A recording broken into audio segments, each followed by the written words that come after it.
আমায় বলো দেখিনি, কি কারণে তোমরা রাধানাথ জিউর মন্দিরে দেবোত্তর সম্পত্তি জবরদখল করছো? মাধবচন্দ্র এই মন্দিরে সেবায়ত ছিলেন, তিনি তো এখন নেই। উনি নেই তো কি হয়েছে, আমি তো আছি। আমি ওর স্ত্রী, আমি যতদিন বেঁচে আছি এই মন্দির আর মন্দিরের সম্পত্তির দিকে কেউ নজর দিও না। মন্দিরের আশেপাশে কেমন জঙ্গল হয়ে গেছে, পুজোও তো হয় না ঠিক মতো। এবার থেকে রোজ পুজো হবে।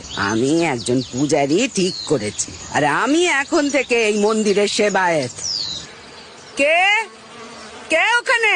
তবে রে, ফুল চুরি করছিলি কেন বল? আজ সারা দিন তুই ঘরে আটকা থাকবি নলিন, খাওয়া বন্ধ আজ তোর। হরে রাম হরে রাম রাম। নলিন, আবার এসেছিস?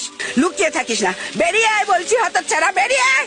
দ্রুত হাতে লতাপাতা স্তূপ সরিয়ে তিনি দেখলেন নলিন কোথাও নেই, তার বদলে একটা মলিন শুয়োর ছানা।